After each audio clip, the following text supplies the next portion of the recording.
Boa noite, estamos a uma semana do Festival Raízes do Atlântico, aquele que é considerado o mais antigo festival de música do mundo em Portugal. É o regresso para mais um festival que marca também uma nova política cultural que vamos hoje conferir precisamente com Natércia Xavier, diretora regional da Cultura. Muito boa noite, Sra. Doutora. O Festival Raízes do Atlântico é uma grande aposta da Direção Regional de Cultura. O que é que está a mudar neste festival desde 1994? Boa noite, muito obrigada pelo convite. O Festival Raízes do Atlântico começou com os algozes, com o charabanda e sempre com uma matriz de valorização da música tradicional da Madeira. Foi um projeto desde sempre acarinhado pela Direção Regional da Cultura e a direção, na altura, DRAC, e a atual Direção Regional da Cultura, DRC, continua essa política de apoio e de valorização dessa matriz da música tradicional da Madeira, colocando-a em diálogo com as músicas do mundo, também como forma de internacionalização desse espaço de produção musical da Madeira. E o Festival Raízes do Atlântico teve um conjunto de alterações importantes no ano passado, com a matriz de programação a ficar concentrada na Direção Regional da Cultura, no sentido também de valorizar um conjunto de aspectos que eu acho que enriqueceram bastante a oferta do festival. Que aspectos foram esses? Desde logo, a possibilidade de baixar alguns custos de produção e permitindo que o valor pago aos artistas seja superior. Quando nós internalizamos alguns custos de produção, porque temos meios para o fazer e temos pessoas com competências para fazer esse trabalho, são verbas que não é necessário o Estado despender, contratando ou subcontratando esses serviços. E podemos concentrar esse investimento naquela que é a matriz da cultura e dos projetos culturais, que é desde logo valorizar os artistas e as pessoas que estão a alimentar o projeto de base. E isso refletiu-se, por exemplo, na diversidade de propostas que foram apresentadas o ano passado e que este ano aumentou. Nós estamos a propor um alinhamento com 3 concertos por dia. Começamos com Banda de Além, exatamente para a valorização desta tradição poético-musical madeirense. Depois apresentar-se-á a Criatura, trazendo propostas do cancioneiro tradicional português e com um projeto musical novo que será apresentado aqui na Madeira. Foi uma formação que eu tive a oportunidade de ver no Festival de Sines o ano passado, aliás, uma grande referência em termos de festivais de músicas do mundo em Portugal, e apreciei muito o trabalho que esta formação apresentou. Nessa mesma noite, temos como cabeça de cartaz Maria Toledo, em estreia nacional, que nos traz uma proposta de flamenco completamente inovadora. É a primeira cantora de flamenco a cantar tocando ao piano. É uma cantora que tem tido críticas muito surpreendentes a nível da imprensa especializada na área da música, e nós quisemos trazer esta proposta exatamente para mostrar como uma musicalidade e uma proposta como o flamenco, e que tem esta força enorme do ponto de vista da música e da tradição em determinadas regiões de Espanha, se apresenta com uma modernidade e com sonoridades diferentes, ao ponto de ela, de facto, ser considerada a voz do flamenco do século XXI e trazer aqui uma proposta musical que não é uma proposta arriscada, uma vez que não é uma música que nós estejamos habituados a ouvir? O Raízes do Atlântico tem esta ambição de trazer sonoridades novas. Não é por acaso que é a Direção Regional da Cultura a organizar este festival. Nós não concorremos com os privados, não faz sentido tornar a Direção Regional da Cultura um espaço de agenciamento para a realização de espetáculos. Não é isso. Um espetáculo é apenas um meio para atingir um fim. É uma ação que se inscreve num programa mais alargado, em projetos de outra dimensão. E o Raízes do Atlântico e os concertos em particular não são exceção. Tratam-se de ações de valorização de património cultural e material, neste caso no domínio da música. Tratam-se também de uma medida que concorre para educar o gosto musical, porque seguramente que estas propostas seriam de difícil alcance para um privado investir, porque não é com bilheteiras que se paga uma produção destas. Portanto, nós propomos este tipo de produção exatamente por acreditarmos que é um contributo em termos de educação, em termos de música, de gosto musical, que traz a possibilidade dos madeirenses assistirem a concertos de qualidade sem a necessidade de deslocar-se a Lisboa ou a Madrid ou outras capitais. A Elsa Soares, por exemplo, apresenta-se cá na Madeira e esteve recentemente no Coliseu de Lisboa e vai estar agora no dia 14, antes do Reis do Atlântico, em Faro, no Teatro das Figuras. Portanto, isto também é uma forma de posicionar a Madeira em circuitos importantes de digressões. No caso da Elsa Soares, estamos a falar possivelmente da última digressão que ela irá fazer na Europa. E isto também coloca a Madeira e o Raízes do Atlântico numa linha de comunicação que eu acho que valoriza o destino de Madeira, valoriza o olhar atento da direção artística, que é do Nuno Barcelos. A ideia é trazer também mais visitantes a reboque deste festival, é isso? Não acredito que neste momento venham pessoas à Madeira de propósito para o festival, mas isso pode vir a acontecer. Já acontece com o Festival de Órgão, por exemplo. O Raízes do Atlântico começou com este formato agora. Este ano nós beneficiamos, e no ano passado isso também aconteceu, de taxas de ocupação hoteleira bastante elevadas, o que também é importante do ponto de vista da qualificação do destino, apresentar propostas culturais com qualidade. Mas aqui também gostaria de explicar que nós não estamos a fazer esta proposta do Raízes do Atlântico para os turistas, estamos a fazer, em primeiro lugar, para os madeirenses, para a valorização de propostas culturais de qualidade. Aliás, claro, há aqui uma aldeia Atlântico inserida neste Festival Raízes do Atlântico. Esta aldeia, embora descentralizada do espaço que é o Jardim da Quinta Magnólia, ou a Quinta Magnólia, embora descentralizada, qual é a ideia? Nós começamos a aldeia do Atlântico o ano passado, justamente porque por ter aqui esta componente de serviço público associada ao programa do Festival Raízes do Atlântico, haver a possibilidade de explorar estas dimensões de caráter mais pedagógico, com iniciativas de serviço educativo e outras, que coloquem em perspectiva estas propostas do património material. No ano passado, por exemplo, nós fizemos uma exposição sobre as castanholas da Taboa e tivemos inclusive a presença do Sr. Arlindo, que é o último artesão a fazer as castanholas ao vivo, com um conjunto de escolas e de apresentações que são importantes, porque nós estamos a falar de gerações que já não têm contacto com a elaboração destes instrumentos e inclusive nem conhecem a sua sonoridade, nem a sua história, nem como serviam até para comunicar e como funcionam em termos de instrumento de percussão.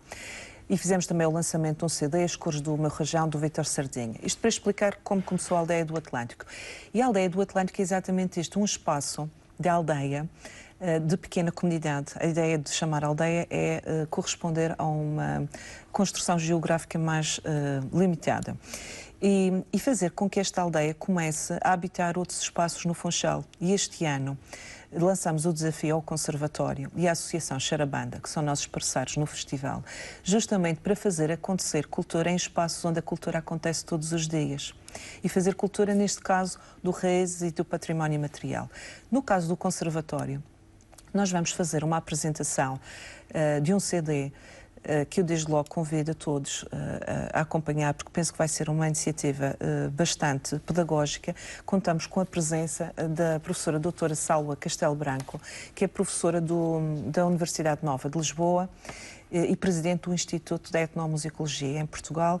E é uma pessoa que dedicou muito o seu tempo ao estudo da etnomusicologia e foi responsável pela orientação dos trabalhos de recolha relativamente a danças e cantares tradicionais da Madeira no final da década de 90.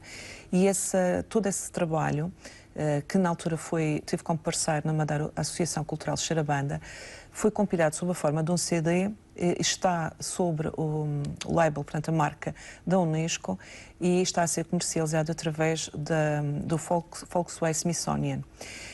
E nós vamos fazer esta apresentação porque, de facto, trata-se... É quando? Sexta-feira, às 11 horas, no Conservatório. Este CD pode depois ser encomendado, também online, está a ser distribuído pelo Smithsonian, como estava a referir há pouco, e é importantíssimo porque permitiu registar estas práticas, colocá-las sobre a marca de entidades que têm uma responsabilidade e um reconhecimento e uma grande notoriedade em termos da defesa e preservação do património cultural e material. E teremos logo após esta apresentação do CD uma conferência pela professora Salwa, exatamente sobre estas dimensões do património cultural e material no campo da música e o trabalho que ela tem feito em etnomusicologia. Já na sede do Charabanda, o que é que vai acontecer? É isso que eu ia dizer. Na sede do Charabanda temos uma proposta completamente diferente este ano. Eu assisti a uma formação recentemente do Pedro Lamares na área da poesia e lancei-lhe um desafio de, num curtíssimo espaço de tempo, conceber uma proposta pedagógica onde fosse possível explorar a dimensão da palavra dita no contexto da música e, em particular, da poesia, e também vai apresentar trabalho com referências da literatura, mas é um workshop durante 3 dias, portanto, 14, 15 e 16, que decorrerá na parte da tarde, na Associação Charabanda, onde contará também com a presença de 2 músicos que estarão a acompanhar a formação sobre a palavra e a música. E a palavra dita, a palavra que é feita música e a poesia que é musicada. Também com uma oportunidade de explorar as letras, porque quando nós assistimos aos concertos, normalmente estamos concentrados na música e na espetacularidade visual que nos é proporcionada pelo concerto. E pouco tempo existe, até pela sonoridade, para conversar sobre a palavra, sobre as letras. Doutora Natércia Xavier, já aqui falou do Festival de Órgão da Madeira, é uma das grandes apostas culturais que acontece no mês de outubro. Sim. Este ano, que novidades podemos ter? Este ano vamos ter o Festival de Órgão de 20 a 29 de outubro. A direção artística será feita novamente pelo professor João Vaz e vamos contar com propostas diferentes ao nível de ações paralelas que acontecem ao festival. O ano passado nós fizemos um projeto de serviço educativo que chegou a 520 crianças na Igreja do Colégio. Este ano gostaríamos de trabalhar uma componente educativa e de exploração da cultura organística usando o suporte do cinema. Portanto, vamos introduzir aqui, estou a dizer isto agora pela primeira vez, portanto, vamos de facto introduzir aqui uma proposta de um pequeno ciclo de cinema nessa semana, exatamente sobre a temática do órgão e onde o órgão seja de facto o personagem principal. E essa seleção também já foi feita e penso que será uma proposta diferente para falarmos de órgãos e do órgão nessa semana. Os concertos este ano vão acontecer naturalmente no Funchal, nas igrejas de referência, também como forma de valorização deste património organístico, a Igreja do Colégio, desde logo, e temos a novidade também da Ponta do Sol, que o ano passado não participou e que este ano será incluída. Teremos um leque bastante variado de organistas, com uma presença americana que foi muito desejada e muito procurada, mas será um programa muito estimulante e não irá defraudar as expectativas de quem segue o Festival de Órgão há muitos anos, porque de facto é um festival, esse já podemos dizer que existe um público que procura vir à Madeira também nesta altura do Festival de Órgão. Nós tivemos sempre as igrejas cheias o ano passado, aliás, é exemplo do que já sucedia em anos anteriores, e é uma felicidade enorme também pela oportunidade de encontrar pessoas que normalmente não entram em igrejas porque percebem esse espaço como um espaço orientado apenas para uma função litúrgica e nesta altura têm uma oportunidade e permitem-se ter essa oportunidade de alguma reflexão, até do ponto de vista espiritual, porque a música também nos convida a isso, independentemente de ser um espaço religioso. Já aqui vimos que há aqui uma dinâmica muito grande em termos de qualidade, digamos assim, dos eventos musicais. A Madeira tem condições para a criação de mais eventos musicais? Eu acho que mais do que a quantidade, importa olhar à qualidade e dar oportunidade a criadores madeirenses, a músicos e artistas madeirenses que têm formação de excelência e que têm todas as condições para apresentar propostas com qualidade para possam ser criados cartazes diferentes, porque uma coisa é fazer animação e outra coisa é fazer um trabalho cultural com programação, com direção artística. E tem um orçamento desejado para esta qualidade que ambiciona? Claro que gostaria de ter mais, mas devo dizer que pela primeira vez a cultura teve um aumento de 16% este ano, e foi com este governo também que houve este aumento nas verbas da cultura. Por isso, eu devo dizer que é mais fácil trabalhar agora com estas condições do que eventualmente teria sido há 2 anos. De qualquer forma, não é suficiente, principalmente na componente dos apoios à criação e dos apoios aos agentes culturais. Mais do que financiar eventos, quando nós estamos num contexto como o da Direção Regional da Cultura, que temos também como preocupação o crescimento na qualidade dos projetos que são desenvolvidos pelo setor cultural, porque nós, Direção Regional da Cultura, somos apenas mais um agente dentro do setor cultural. Há muitos mais. Mas que projetos é que gostava de apoiar e que não consegue apoiar? Eu, essencialmente, gostaria de defender uma ideia de não estatização da cultura. Ou seja, as coisas não devem todas ser feitas pela Direção Regional da Cultura. Há propostas criativas muito, muito boas na Madeira. O ano passado, por exemplo, realizou-se um festival pela primeira vez dedicado aos contos. Eu tive a possibilidade de acompanhar durante um dia que decorreu, até foi no Museu da Quinta das Cruzes, e que é muito importante do ponto de vista da valorização da tradição oral. E esta componente da narração veio trazer uma proximidade que eu não encontrava há muito tempo em algumas propostas culturais. E isso também é muito importante. Nós hoje dispomos de muito pouco tempo para fruir. Normalmente somos apenas espectadores e poucas vezes somos fruidores. Os encontros EVA, era uma vez no Atlântico, penso que foi uma iniciativa com muito mérito da Associação Charabanda, que soube também congregar parcerias com privados, nomeadamente no setor do vinho e nos jardins, no Palheiro Ferraro, valorizando também este património que a Madeira tem para oferecer e que ficou evidenciado com uma proposta cultural diferente, neste caso contar histórias, com a Sofia Moll. E há aqui também um trabalho ao nível do teatro que poderia melhorar muito se as pessoas tivessem mais condições de financiamento e mais tempo, por exemplo, para apresentar os seus espetáculos em temporada. Ou seja, há um esforço que algumas companhias despendem em contratar encenadores e desenvolver um trabalho de encenação e até a outro nível, de logística e de produção, e toda a dedicação até para a dramaturgia, e depois só tem 3, 4 dias para apresentar o espetáculo. Ora, isto é muito difícil para um criador, para a companhia, é desmotivante para a própria equipa, muitas vezes... E acha que a Madeira pode ter espetáculos por muito mais tempo? Neste caso, há aqui uma situação que é importante, porque o Funchal dispõe apenas de uma única sala com condições como o Teatro Baltasar Dias para fazer o acolhimento destas propostas. Nós estamos a falar de um teatro municipal que, obviamente, tem uma pressão muito grande por parte do setor cultural, porque toda a gente deseja apresentar o seu trabalho ali, mas é muito importante pensar qual é a vocação daquele espaço, se é acolher tudo ou se é tomar decisões relativamente à sua programação. É uma casa chamada teatro. E realmente o teatro... Já tentou falar com a Câmara do Funchal sobre isso? Eu tenho conversado com as pessoas que estão responsáveis e há um esforço enorme que está a ser feito pelas equipas, e eu compreendo que a atividade cultural na Madeira e em particular no Funchal cresceu muito.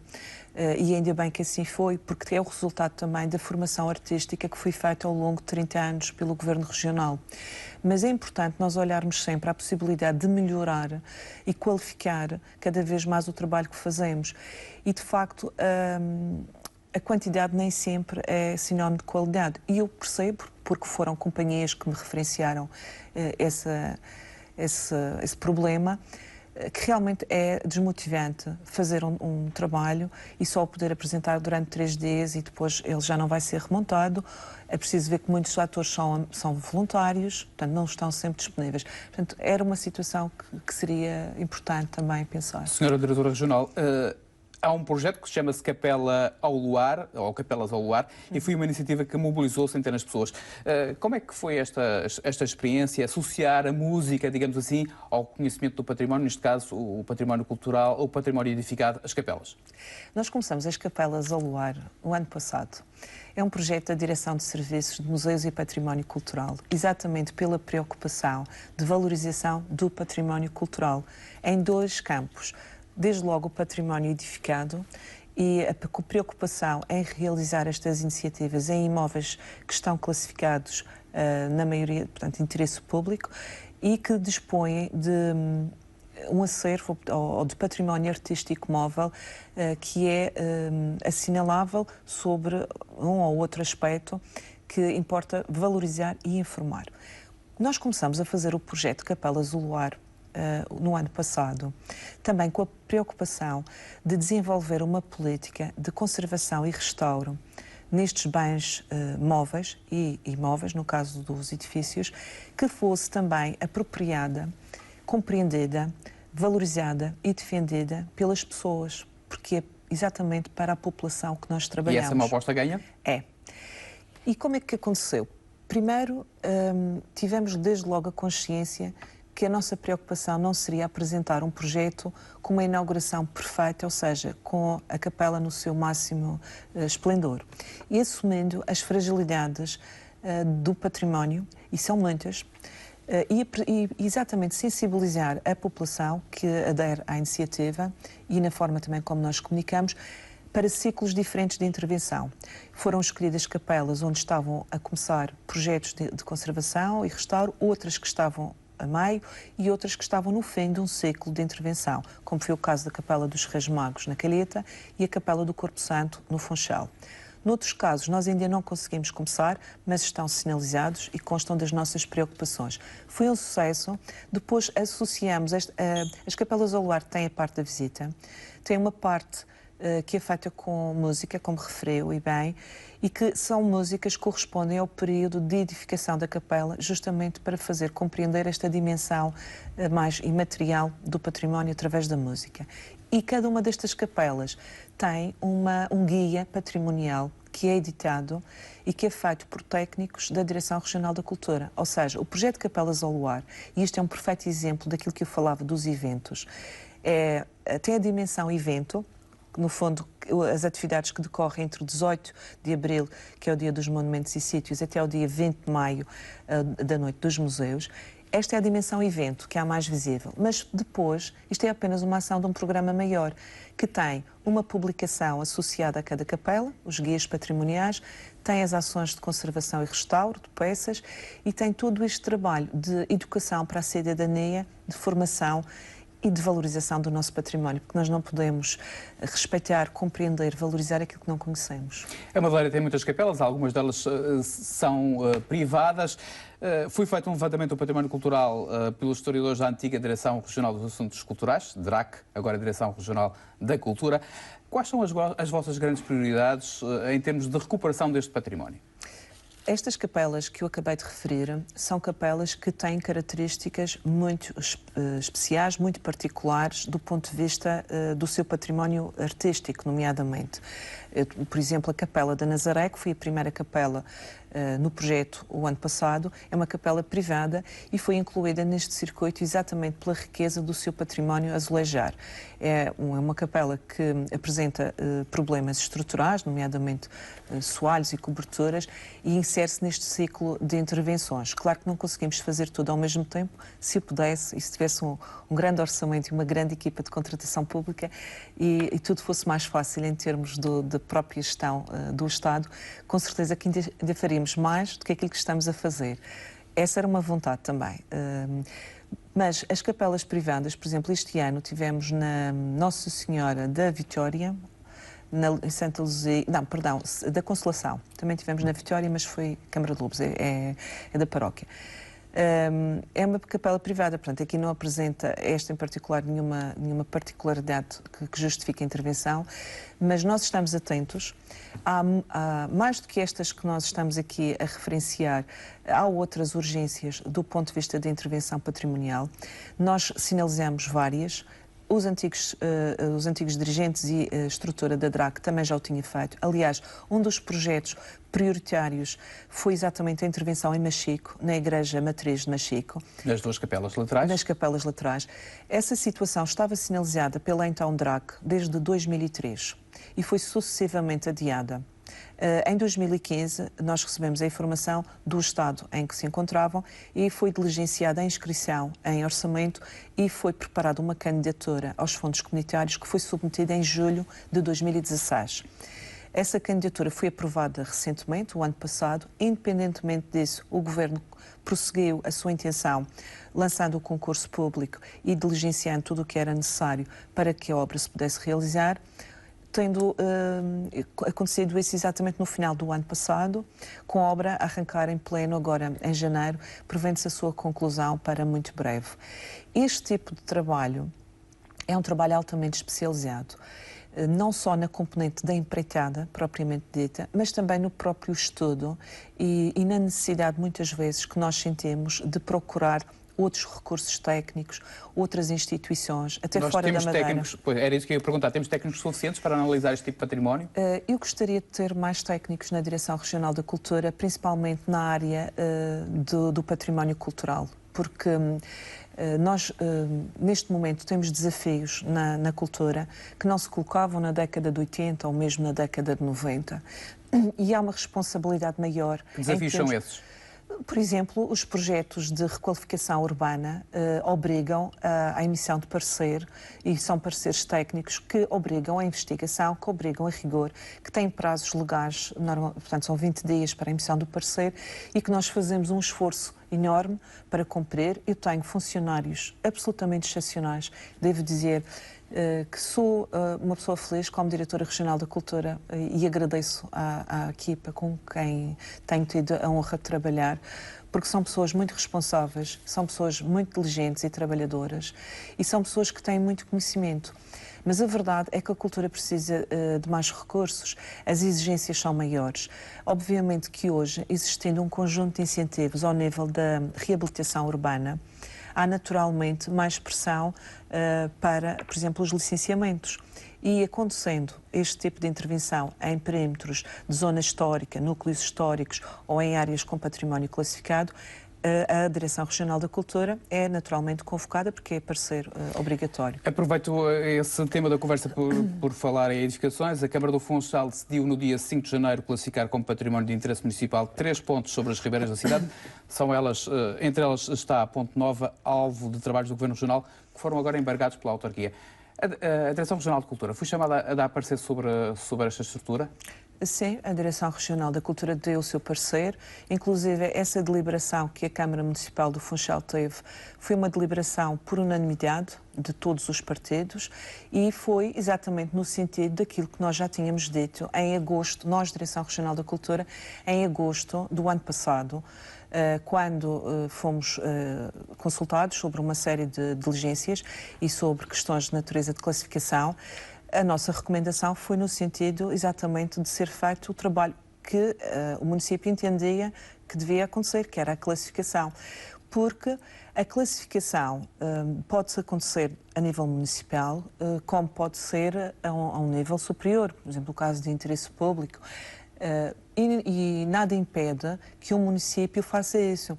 Aliás, eu devo dizer que outro desafio que a cultura tem, no meu entendimento, é exatamente este trabalho da parte dos municípios de desenvolver um olhar mais atento, e eu compreendo que também são necessárias competências e técnicos, e se eu também tenho alguma falta de técnicos porque o trabalho aumenta, as câmaras também, muito mais. As câmaras também o têm. Perdão. Mas a verdade é que há um conjunto de instrumentos legais à disposição das câmaras municipais e que nem sempre são utilizados. E eu estou a lembrar-me, por exemplo, dos relógios de água, que ainda recentemente foi colocada essa questão, mas que nada impede que um município possa diligenciar a sua classificação. No caso, por exemplo, da Ponta de Sol, essa classificação foi no final da década de 90, em 1998, foi considerado valor local, que é o correspondente atualmente ao interesse municipal. Portanto, essa classificação, esse processo que começa com uma deliberação, foi até decidido por unanimidade e vai ao encontro daquilo que nós entendemos que é quando pode ser um conjunto, não é? E pode ser apenas um objeto ou uma zona de mercado ou uma situação em particular. E essa classificação é compatível com as obras que estão a ser feitas? Isso é um trabalho que tem de ser analisado, porque eu penso que durante muitos anos a Câmara Municipal do Funchal, inclusive mesmo desde 2013, a Câmara do Funchal não classificou nada. Portanto, há um trabalho que eu acho que deve ser feito do ponto de vista pedagógico, no sentido da valorização de competências e de conhecimento da própria cidade, de um mapeamento até dos recursos e das competências também, porque às vezes no dia-a-dia e na pressão poderão algumas áreas ficar negligenciadas em relação a outras e eventualmente a cultura não será a prioridade número 1 em todos os momentos. Sr. Doutor, por falar em cultura e em património edificado, com o 20 de fevereiro veio ao de cima o Forte São Filipe. Ele parece estar abandonado. Não Há está. algum projeto para ali? Como é que está aquela zona? Em tempos falou-se de um núcleo museológico para aquele espaço, para o Lar do Pelourinho. Este projeto mantém-se de pé ou não se mantém de pé? Não está abandonado. Eu falava há pouco das grandes dificuldades que existem às vezes ao nível da contratação pública e digo que são dificuldades porquê? Porque nós nem sempre temos a concretização dos nossos desejos e das nossas vontades em termos de realização daquilo que está previsto e daquilo que entendemos como serviço público de qualidade. Não é compatível muitas vezes o entusiasmo e a urgência, entre aspas, que nós sentimos de providenciar uma oferta cultural diferente e uma cidade regenerada, neste caso, em particular nessa zona, com prazos, por exemplo, que obrigam a procedimentos de concursos públicos que têm prazos que nem sempre são aqueles que nós gostaríamos, porque são mais longos. Por vezes é preciso fazer novos estudos e, neste caso em particular, a fase que se segue, aquilo que foi feito agora foi a consolidação das ruínas, porque de facto houve aqui um risco também de erosão por via da exposição a que os objetos ficaram com a intervenção nas fozes das ribeiras, porque estavam soterrados, portanto tinham outro tipo de proteção, por assim dizer. E foi preciso fazer a consolidação das ruínas. Essa fase, que já ficou concluída, segue-se a introdução de um passadiço na zona onde está a parte superior das ruínas, um passadiço e com um circuito de visita e com uma galeria com um projeto de iluminação específico ali para as ruínas. Mas o espaço vai manter-se aberto ou vai ser fechado com vidro? Como se fazem em outras zonas do país? Assim, nós neste momento aquilo que temos previsto é introduzir assim com este formato do passadiço, da iluminação, do circuito de visita. É um circuito de visita que também está a ser preparado por serviços especializados na área da arqueologia, e era isto que eu também dizia há pouco, muitas vezes nós necessitamos recorrer a saberes ainda mais especializados e complementares, porque não dispomos de todos os recursos na Direção Regional da Cultura, e isso também é importante, porque o trabalho multidisciplinar normalmente é mais rico do que apenas uma visão de um serviço público, e o que tem aqui também de interessante é esta possibilidade de ligação da antiga muralha da cidade do Funchal com o Forte de Santiago, onde será desenvolvido então o projeto do Museu de Arqueologia, que também está em fase de concretização. Quando eu digo que está em fase de concretização é porque nós estamos, de facto, a fazer o trabalho de casa em termos do projeto da museologia, da museografia, da preparação dos conteúdos e, obviamente, depois tem de ser, e neste momento está a ser ultimado o procedimento do concurso para a empreitada na zona do Forte Santiago, exatamente para a instalação do laboratório de arqueologia, onde serão tratados os achados, e para o acolhimento deste projeto novo na área dos museus, que eu acho que vai ser muito bom para a Madeira e que traz uma proposta nova, rica e também valorizando aquilo que foi o trabalho realizado nos últimos anos e principalmente no Forte de São Filipe, que falou. Por falar em museus, no primeiro quadrimestre deste ano foram registradas cerca de 48 mil visitas aos nossos museus, mais 7 mil do que no mesmo período do ano passado. É que se deve este aumento, na sua opinião? Em primeiro lugar, às equipas que nós temos a trabalhar nos museus. E eu digo isto não com uma atitude condescendente, mas com um profundo agradecimento e com reconhecimento pelo trabalho e pelo esforço que as equipas fazem. No MUDAS, Museu de Arte Contemporânea, nós temos funcionários da Calheta que têm um profundo orgulho no seu museu e que têm feito um trabalho de divulgação, de acolhimento, de relação com a comunidade importantíssimo, sobre a coordenação da doutora Márcia Sousa, que trouxe uma dinâmica completamente nova àquele espaço, desde logo com uma regularidade de exposições temporárias, e ainda recentemente tivemos 2 inaugurações, com a exposição dedicada a Hélia Pimenta na Galeria e a exposição do Marco Fagundes no circuito principal. Isto requer muito trabalho, muita investigação. Os catálogos são feitos dentro de casa. A produção muitas vezes também o é. Nós temos uma equipa de pessoas que são verdadeiros servidores do Estado.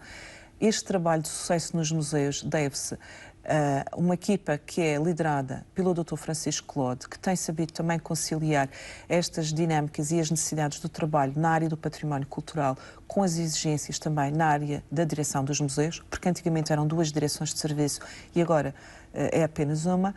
E depois com a estrutura das FIAs de visão correspondentes ao Museu da Quinta das Cruzes, com a doutora Teresa Paz e a sua equipa, que trata aquele museu como se fosse a sua casa, que recebe os visitantes como se fosse a última oportunidade de dar informação. E o Virgílio teve a oportunidade de assistir no Dia dos Museus.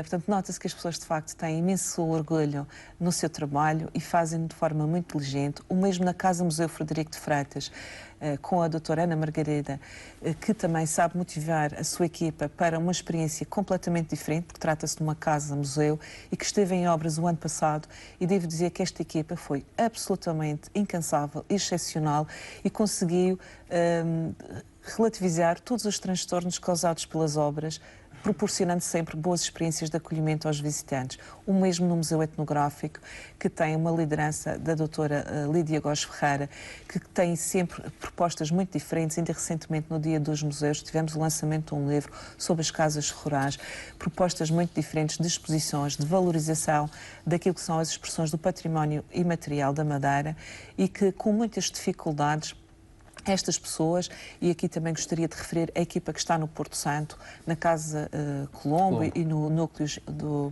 Museológico Jorge Brão do Canto e no Universo de Memórias, que inclusive tem o cuidado e a atenção de preparar e valorizar a coleção, que neste caso está exposta nesta casa, no Universo de Memórias, fazendo ligações ao Plano Regional de Leitura, com o Cavaleiro da Dinamarca, porque todos nós sabemos que tem lá muitos cavalos, e com outras propostas. Portanto, este crescimento dos museus deve-se a estas lideranças, deve-se a este trabalho da Direção de Serviços de Museus e Património Cultural e a uma outra situação que resulta deste esforço, que é a realização de propostas completamente novas, que fazem com que os visitantes possam ser repetentes e, em vez de termos apenas público, passemos a ter também fruidores. A obra convidada é um projeto que tem tido bastante adesão, até porque traz uma atratividade nova ao museu e permitiu também a realização de parcerias com outras instituições, como o Museu Nacional de Arte Antiga. Recebemos agora uma obra do Pellegrini e emprestamos o do Châtel em dezembro, foi a inauguração no Museu Nacional de Arte Antiga. O Dia Aberto à Comunidade, que é realizado no MUDAS, na Calheta, inclusive as experiências partilhadas que acontecem entre os museus, que criam atratividades novas e que fazem com que alguém tenha vontade de ir outra vez ao museu. Para além disso, o aumento da taxa de ocupação e do número de turistas na Madeira, e este mês notamos isso muito com o público francês, por exemplo, na Quinta das Cruzes, faz com que esse público também aumente. Precisamente na Quinta das Cruzes há um quadro que foi polémico pela sua compra, pelo valor, que custou mais de 170 mil euros, o do Carlo Brioloff, que retrata António Alves da Silva, um médico madeirense. Qual foi a importância? Como é que reage às críticas das pessoas quando dizem que a Madeira pagou uma exorbitância? A crítica resulta muitas vezes da falta de informação por culpa nossa, porque este trabalho que eu estava a falar da importância de nós desenvolvermos propostas de educação para a cidadania, de valorização do património, serve também para explicar as razões do serviço público, nomeadamente ao nível da aquisição de obras de arte. Esta é uma obra importante. É uma obra muito importante. Esta obra é o coração da coleção do Museu do Romantismo. Esse museu vai nascer quando? Esse museu já nasceu. Esse museu já nasceu. A Direção Regional da Cultura já desenvolveu o estudo. A sede já está também, é lá em cima no monte, na Quinta do Imperador. A Direção Regional da Cultura já desenvolveu o programa que está na base da contratação pública que neste momento está a decorrer para a arquitetura e especialidades. Devo dizer que este trabalho é um trabalho muito sério, muito rigoroso, que obriga a estudar toda a história daquele espaço, compreender a cultura dos seus habitantes, compreender os diferentes momentos e as diferentes épocas, porque nós não estamos a falar apenas de uma família que lá viveu ou de uma circunstância em particular. Devemos compreender o espaço e Quinta, e a proposta do Museu do Romantismo é uma proposta que vai acontecer, é por esse motivo que está inscrita em orçamento e no PIDAR, e por nós sabermos que não existem museus sem coleção, é que nós, ao mesmo tempo em que estamos a preparar todo o procedimento necessário para a contratação de empreitadas, de estudos e projetos, das especialidades obrigatórias de arquitetura e de outros, estamos a desenvolver toda a parte dos conteúdos. E uma parte desses conteúdos inclui as aquisições de bens patrimoniais para este equipamento patrimonial que alimenta a coleção. Porque, de facto, não se vai fazer um museu sem coleção, nem uma coleção do Museu do Romantismo é feita com placas de Bond. Doutora Natércia Xavier, falemos agora um pouco deste livro que foi lançado hoje, Arquivo Histórico da Madeira, Imagens Antigas do Funchal Urbano. A edição própria é cada vez mais uma aposta da Direção Regional de Cultura. Porquê? Porque é, mais uma vez, um exemplo de serviço público. Esta obra é fundamental para a compreensão da memória da cidade do Funchal. É uma forma... Hoje, em particular, é um dia especial para nós, Direção Regional da Cultura, e para o Arquivo Regional e Biblioteca Pública da Madeira, em particular, porque nós estamos no dia do arquivo, portanto, por isso é que escolhemos esta data, dia 9 de junho, para o lançamento desta obra. A função de um arquivo não é a de guardar e esconder ou tornar inacessível algo que resulta da confiança do Estado ou de um privado que depositou ali os seus bens. A função de um arquivo é estudar, conhecer e disponibilizar esse conhecimento. E a disponibilização desse conhecimento é feita de muitas formas. É feita por via das publicações, é feita por via do serviço que é disponibilizado, nomeadamente no atendimento, na consulta, na forma como as bases de dados estão organizadas. Nós fizemos um investimento grande na aquisição de uma plataforma, o Archivo, exatamente para permitir esta interligação das bases de dados do Arquivo Regional com bases de dados em plataformas europeias e tornar mais acessível para os investigadores e para todos aqueles interessados nestas matérias a consulta de documentos no Arquivo Regional. Esta publicação é uma publicação própria, como aliás também são, por exemplo, a Islenha, que é editada 2 vezes por ano, portanto tem 2 números contratados, e como são outros exemplares. O ano passado, só a nível da parte do serviço de publicações, nós tivemos um investimento de cerca de 111 mil euros, que é um investimento muito grande comparado àquilo que acontecia no passado e que inclui também apoios editoriais, porque muitas vezes uma forma de nós apoiarmos quem escreve é comprando exemplares da sua obra, mas não nos desresponsabilizamos desta parte, que efetivamente é uma obrigação de serviço público. Doutora Natércia Xavier, muito obrigado por ter vindo à RTP Madeira. Nós colocamos aqui um ponto final neste programa de entrevista. Assim especial, desejo uma boa noite e um bom fim de semana.